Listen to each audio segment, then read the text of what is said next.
Manakala lapar pula ada faedah dia, kerana disebut di dalam hadis kata tidak adalah amalan ahabba ilallah paling disukai oleh Allah Ta'ala lebih daripada dahaga dan lapar.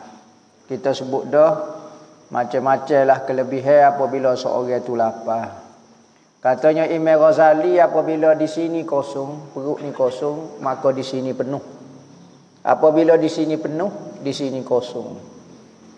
Tak percaya terah kita buat sendiri, kita latih sendiri. Kalau perut kenyai semacam, nak mikir jadi lembab. Bapa jadi lembab? Kerana apabila kita makan banyak, kita sebut dah darah akan turun ke perut. Kerana apa? Kerana nak bantu perut mesing makanan. Otak akan arah ke darah pergi ke perut, nak bantu perut ni mesing makanan. Apabila darah turun perut banyak, maka kurang darah di kepala. Apabila kurang darah, maka kurang oksigen. Kerana yang membekalkan oksigen dalam tubuh kita darah. Apabila darah turun ke perut, maka kurang oksigen dengan kurang darah, maka otak jadi nak slow. Kerana kekurangan oksigen dia jadi nak tidur, nak selok. Jadi selok. Maka mula nak jadi mengantuk. Mula jadi otak jadi tak tajam lah mana. Sekali mikir faham, ni mikir jadi tak faham. Sebab apa? Ni lemah. Enjin molek tapi tak ada minyak. Tak ada masalah juga. Ni tak kat start. Marilah Power Ranger mana pun start motor tak ada minyak, tak naik, tak bergerak pas sudah. Maka katanya pengarang, lapar ini ada beberapa faedah. Ada beberapa manfaat. Setengah daripadanya, daripada beberapa manfaat saat ini, nipis hati. Hingga mendapat ia akan sedap mengerjakan ibadat. Ni manfaat lapar.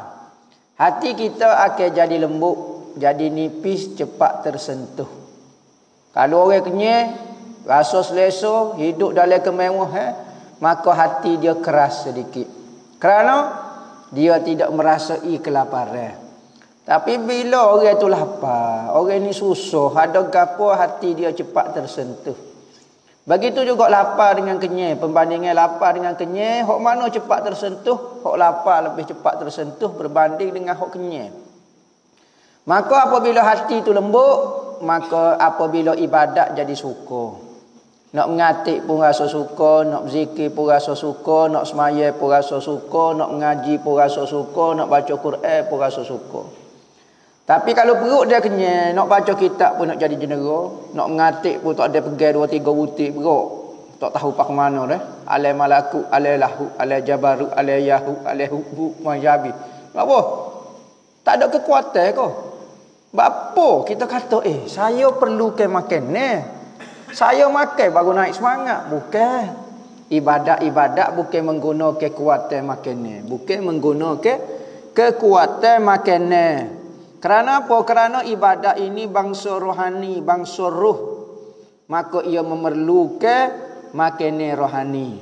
Maka rohani ini lapar dan kenyang, rohani lebih kuat ketika lapar berbanding dengan ketika kenyang. Kenyang ini menguatkan jasmani, jisim kita ni, jisim jasmani kita ni. Ataupun jasadi kita, jasad kita ni, jasmani. Manakala dalam ibadat bukan nak kuatkan jasad, tapi nak kuatkan roh kita, rohani.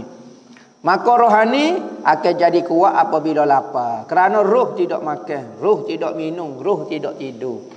Maka apabila kita tiru cara-cara roh yang ada pada tubuh kita, bukan kita nak jadi malaikat, bukan kita nak jadi manusia. Kerana manusia ni ada dua benda, rohani dengan jasmani. Apabila dia nak jadi rohani, maka kekuatan dia kekuatan roh. Apabila kekuatan roh ni lah, maka kita boleh pergi ke Mekah dalam masa 5 minit, dalam masa 2 saat. Roh ke? Kalau kekuatan jasad tak boleh buat lagu tu.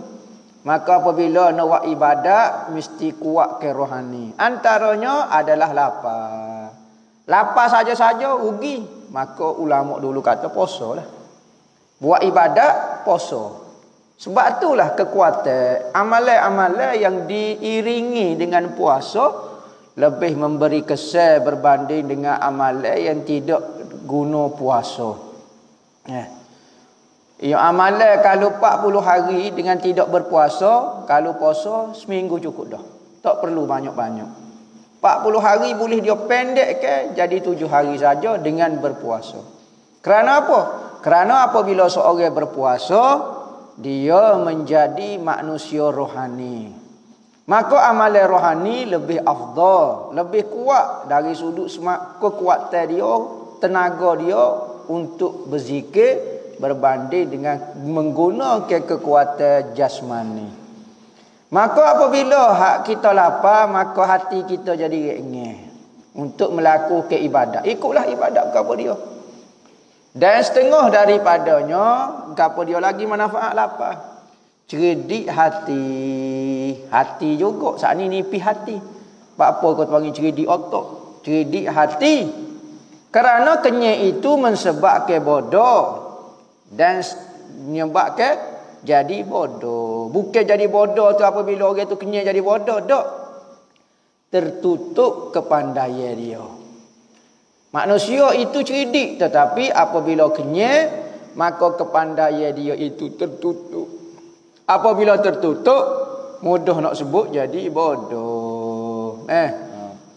Maka apabila kenyek, otak jadi ligak. Katanya Imam Ghazali lagu tu lah. Kosong sini otak. Ulama-ulama dulu kalau masalah dia tak cakap bahas, tak cakap faham, maka pok dia puasa.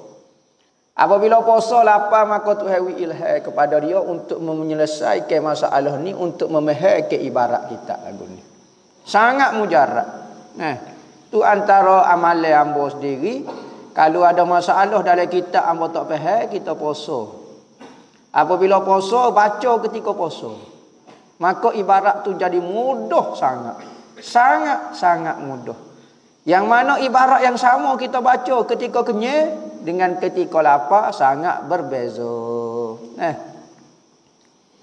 Dan setengah daripadanya memecahkan keinginan mengerjakan maksiat. Kelebihan lagi. Apabila kita lapar, pecahlah keinginan kita. Hancurlah segala keinginan untuk mengerjakan maksiat. Dia lapar ni enggak. Marilah tino setara mana pun hamba tak ada nak kecek, tak ada nak bergapo main dengan lapar atas kedaruh. Dia lapar ni marilah buat bergapo dia. Mai curi lagu mana hamba lapar weh, minta maaf ni. Tak boleh nak bergerak, tak boleh nak bergapo. Maka keinginan tu untuk melakukan maksiat jadi apa? Sebab apabila lapar manusia duk mikir ya. Bila nak buka puasa? Bila nak makan? Bila nak gapo? Maka hok benda lain tak fikir. Tak tepi yang berlaku. Hak tu dipanggil. Apabila lapar, tak usahlah mikir gapo-gapo duk mikir. Otak mikir kok lapar ya. Mikir kok makan ni. Buatlah kerja gapo pun. Dan mengerasi atas nafsu yang sangat menyuruh dengan kejahatan. Dan apabila lapar, mengerasi, yakni menguasai, ghalabah, menguasai atas nafsu yang sangat menyuruh dengan kejahatan. Apabila nafsu kita ni sangat kuat, antara amalannya Nabi pun pesan, alaikum bis-saumi fa innahu lahu wijaun. Nabi kata hendaklah kamu berpuasa, sesungguhnya puasa itu adalah benteng daripada nak melakukan kejahatan. Kejahatan apa? Masalah pemuda yang nak nikah. Tak ada peluang nak nikah, katanya Nabi, buat lagu mana? Puasa.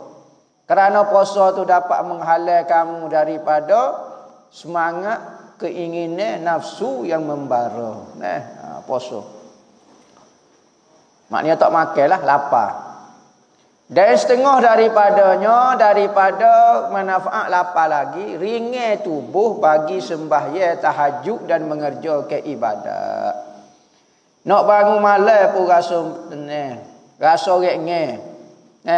Tapi kalau makan banyak, tu terang makan barbecue.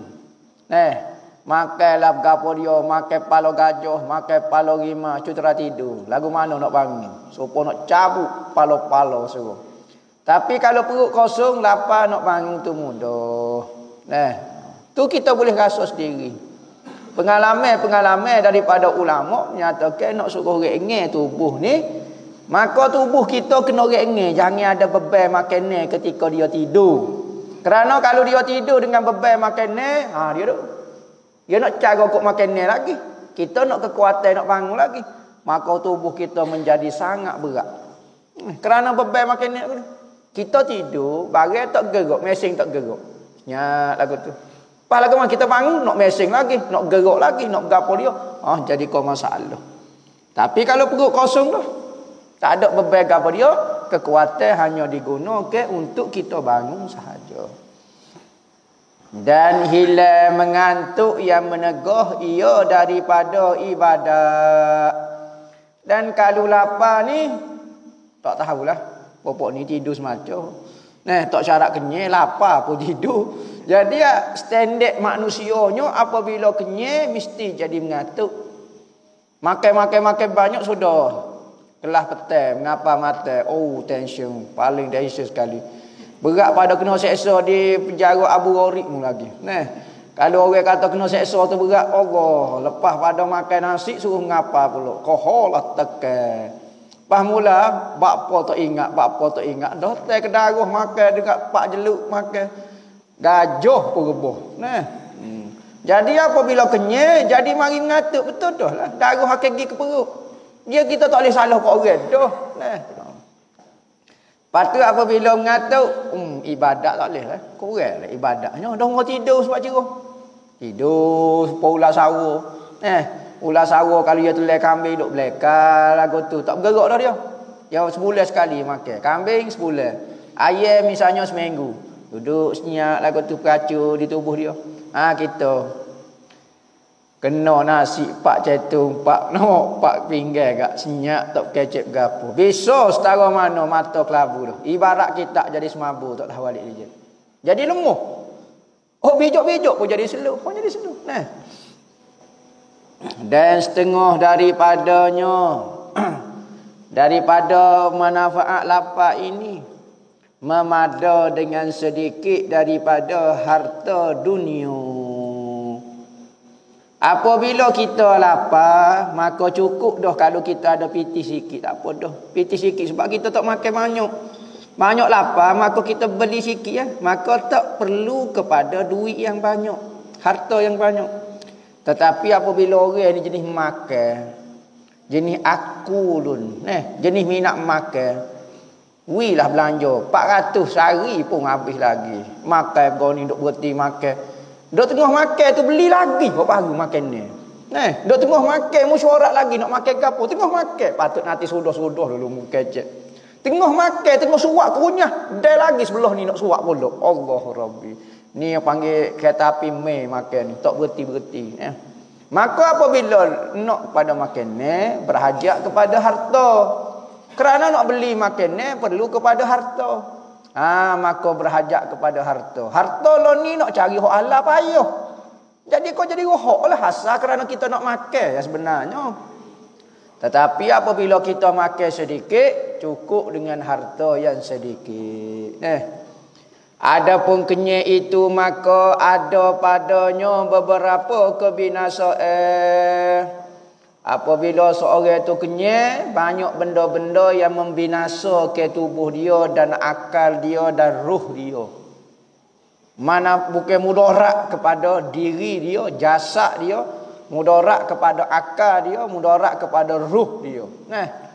Nabi kata, ni perut ni, maidah kita ini baitud da.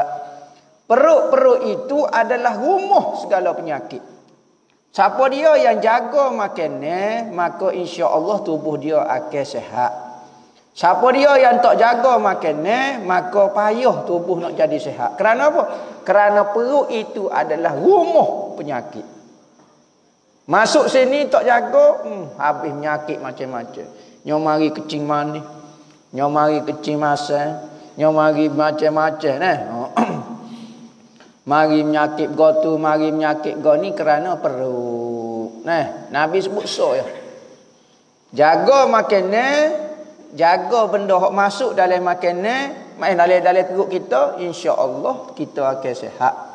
Timbullah istilah berpantai. Kita pantai goni kerana Nabi kata asalnya daripada perut. Apabila makan ni masuk dalam perut, maka perut tubuh akan cerna, masuk, seduk ke tubuh kita, disalurkan ke akal kita, ke darah kita, ke gapo kita. Maka kalau benda hok masuk tu racun, maka dia akan sebar ke seluruh tubuh kita. Makan ajinomoto contohnya. Makan sudu sehari, 4 sudu sehari misalnya. Orang buh dalam masakan dia ratah gitu ya. Maka jadi binasalah tubuh dia. Pertama, gapo dia kau binasa kerana kenyang. Kenyang ni kena faham dah. Kenyang hok melampau, kenyang hok Nabi marah. Bukan kata mamu makan kenyang. Dak, ya ada kenyang, ada peringkat. Lepas ni kita akan sebut gapo dia peringkat kenyang ni. Pertama, hak ni paling berat sekali. Ketiadaan sedap mengerjakan ibadat. Orang duk baca surah Kahfi sedap kita rasa menyampur. Rasa supo nak sepak orang. Apa? Jadi lagu tu kerasnya hati ketika ibadat. Maya subuh seronok gocoh tu imannya baca berkakah ni lam. Baca kunut seronok cekik tu iman la haula wala quwata illa billah. Sudah dah. Makan banyak, kenyang. Apabila kenyang, jasad kita kuat betul. Jasad kita sihat, ya. Tubuh jadi six-pack betul. Tetapi roh jadi wonderpack jadi. Jadi tak tahu gapo. Tak leh tak ada kekuatan langsung. Maka kita manusia ni kuat dengan roh.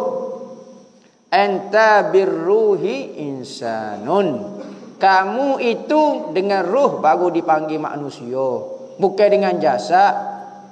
Kalulah dengan jasad, tak ada apalah.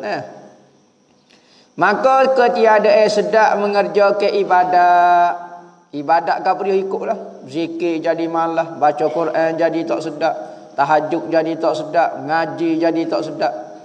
Apa duk petang ngaji? Ustaz ambo tekan tak sedap ngaji. Apa? Makan banyak tu. Cutera poso ni, takut jadi sedap ngaji. Bakpo jadi malah, jadi payuh nak faham ibarat-ibarat kita. Ajal apa?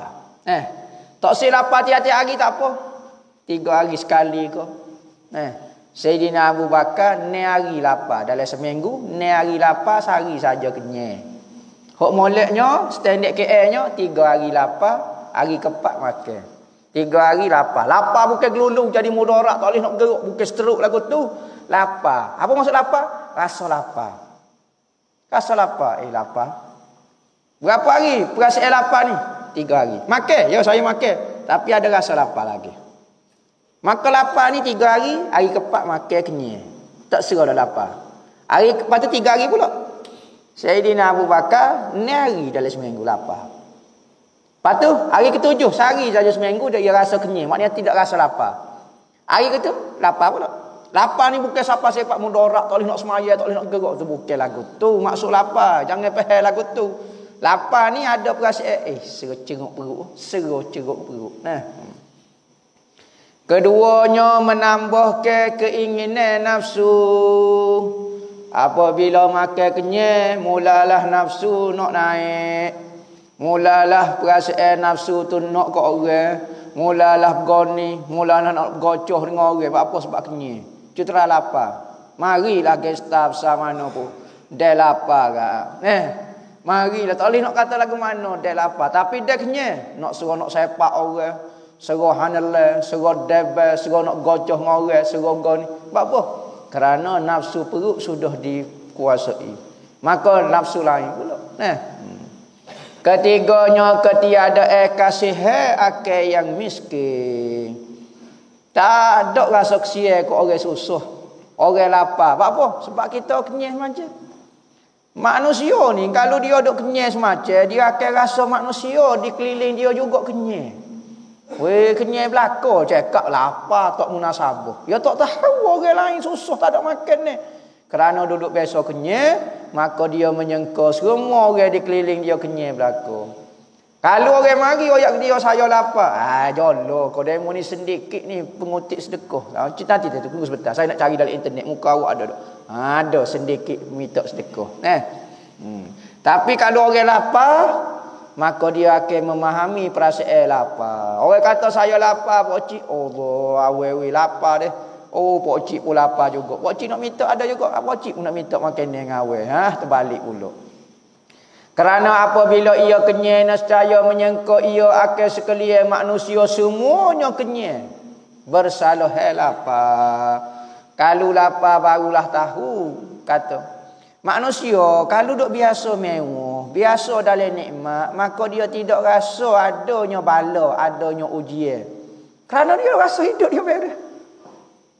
Nah, ada satu cerita ni agama lain. Nah, Siddhartha Gautama Buddha pengasah kepada ajaran Buddha.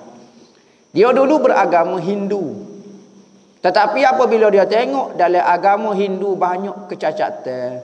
Agama Hindu style kasta Brahmana, kasta Ksatria, kasta Goni lah, apa nama rima, gusuk kali Parya, gusuk kali. Nah, maka manusia ni ada kelah-kelah. Maka dia nampak benda ini menyanyo ke orang, menderita ke orang. Maka ayah dia, pera dia dalam istana. Tak saya tunjuk segala derita. Tak saya tengok kematian, tak saya tengok sakit, tak saya apa. Satu hari dia keluar daripada istana dia. Pergi tengok rakyat dia. Maka dia jumpa dengan orang susah, orang sakit, orang mati, orang tua, orang gapo. Maka dia tengok orang berjerit. Dia tak biasa tengok perbuatan lagu tu berjerit. Orang tu derita lapar, dia tengok. Aku tak biasa rasa benda ni. Maka dia pun keluar daripada istana dia nak menyelesaikan 3 masalah ni. Apakah punca derita manusia gapo-gapo. Maka dia pun buat agama baru dipanggil Buddha. Agama Buddha. Lalu ni mudah kita faham. Macam-macam. Jadi manusia apabila dia tidak pernah mengalami keadaan dan perasaan itu, dia tak payah nak memahami gapo dia lapar. Contohnya kita duk biasa muda semacam, maka sangat sukar kita menghadapi kesusahan. Tapi kalau orang biasa susah, orang biasa gapo, dia baru tahu dunia ini bermacam-macam. Ada susah, ada senang, ada boleh, ada tak boleh, ada bijak, ada bodoh, ada comel, ada huduh. Lagu tu. Maka manusia ni berat juga. Kalau duk biasa betul semacam, dia lah juga. Duk biasa bijak semacam, dia kena bodoh juga jaga-jaga. Kerana apa? Kerana kalau sebelah saja tak sempurna. Tuhan ada zahir, ada batin. Ada awal, ada akhir. Dia kena lawan lagu tu baru sempurna. Dan manusia itu dicipta dengan berpasang-pasangan. Semua sifat-sifat yang ada pada manusia itu berpasang-pasangan. Maka apabila kita lapar, maka baru kita tahu ada penderitaan, ada kesusahan, ada kelaparan.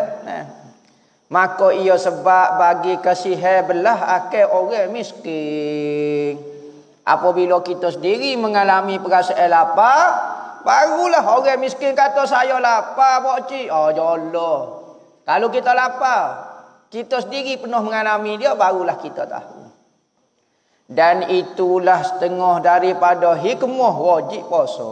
Apa kena wajib puasa? Antara hikmahnya, manfaatnya adalah supaya kita dapat merasai perasaan orang susah. Dapat merasai, kalau tak boleh makan lagu mana perasaan demo? Demo boleh makan semacam.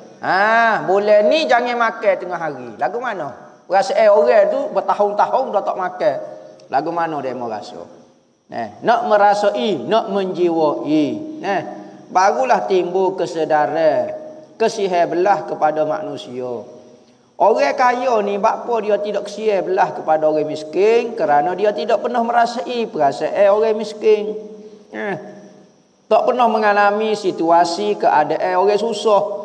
Maka dia rasa benda ni, takut tipu, takut cerita ni dongeng kau gapo dia. Padahal benda ni betul-betul.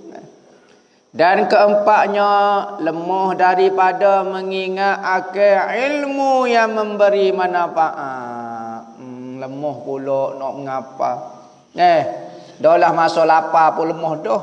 Masa kenyang, koho-koho lah lemah. Tak cakap ajar, tak cakap sepak, tak cakap tenda, tak ingat juga. Tak cekak rotel, tak cekak pinyak, tuai belah mata belalok terpesi supaya makan lah bodoh. Oh, nampak mengaji supaya konsentrate dah, tulis dah. Tanya sebuti abuk tak boleh jawab. Ngaji di alai khayale.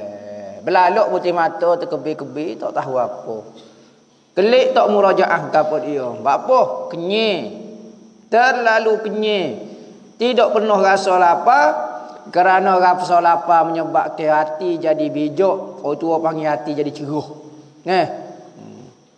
Kelimanya bahawasanya orang yang sempurna iman itu pergi datang ia kepada masjid. Maknanya orang beriman ni sentiasa berulang-alik di antara tempat dia masjid. Pelajar kalau duduk biasa lapar, asrama masjid, asrama dia kuliah, asrama halaqah, asrama tu saja. Dan orang yang banyak kenyang itu lagi datang ia kepada jambe, berulang-alik ke jambe. Orang berulang-alik ke Balasah, dia berulang-alik asrama jambe, asrama jambe. Kadang-kadang tidur jambe tukar ngak asrama dia. Dia jambe asrama aku jambe tukar hok mana sebab makan banyak. Boleh alik ke jambe ya reti. Orang mukmin boleh alik ke masjid. Lagu tu. Maka jika engkau berkata, sesungguhnya telah jadi kenyang itu adat bagiku, maka betapa aku meninggalkan dia. Sudah. Maka apabila orang tahu manfaat dan mudaratnya, maka orang akan tanya, lagu mana hamba duk biasa kenyang, lagu mana hamba nak tinggal lagu mana? Takut jadi penuh usuh perut hamba ko, jadi gastrik ko, jadi medu ko, jadi ulurai ko, gapo dia lapar ni. Lagu mana? Maka dijawab gini, nak jawab dia. Bahawasanya yang demikian itu mudah atas mereka yang menghendaki akan dia dengan diangsur-angsur. Gini, kita nak tinggal betul makannya kita payah. Tinggal secara berangsur-angsur. Lagu mana? Macam-macam cara orang tua dulu. Kadang-kadang masa dia tak nak beras tu dia buah getah, buah gorek, buah besar. Esok buah dua, tiga gosok kali penuh dengan buah gorek, beras buah sikit ya. Kena kurangkan sedikit. Tak boleh buat drastik selalu pakai tak si makan hari ni hamba tasawuf dah tiba-tiba tasawuf. Gastrik sungguh masuk angin muka perut duk biasa penuh dengan makanan. Tiba-tiba kita buai makanan tu angin penuh gelulung lah jawab dia. Maka kena buai sikit-sikit. Maka tubuh kita boleh menerima perubahan tu, barulah tidak jadi mudarat. Dan iaitu bahawa mengurangi engkau pada tiap-tiap hari daripada makanan engkau yang biasa, kurang mana? Qadar sesuap. Suap ya. Misalnya kita sehari-hari ni hamba duk biasa makan 80 suap. Nasi sepinggan ni 30 suap standard dia. 80 suap ni maknanya 4 pinggir makan nasi. Bisa contohnya. Mengurangi engkau akan sepinggan dalam sebulan. Kalau suap sehari kita kurang, 30 hari sebulan sama dengan 30 suap. 30 suap ni standard sepinggan. Sepinggan ke? Pok ni 2 suap ya sepinggan. Ni teori standardnya. Teori standardnya 30 suap untuk sepinggan nasi. Standardnya. Pok ni tak percaya nama. Rasa 2 suap ya pok ni. Kadang-kadang dia tak suap. Pakai tekuh gitu. Tahu tekuh? Ambil tak pinggir ini tekuh gitu maka masuk sekali itu ya. Maka tiada nyata bekas menguraikan itu, tidak jelas nyata sangat perbezaan. Apabila kita kurang suap-suap sepinggir dah sebulan. Kira dirilah lama-lama ikut kurang. Pada diri engkau dan jadilah mensedikit itu adat engkau. Lama-lama makanan yang sedikit jadi adat juga. Dan ketahui olehmu bahawasanya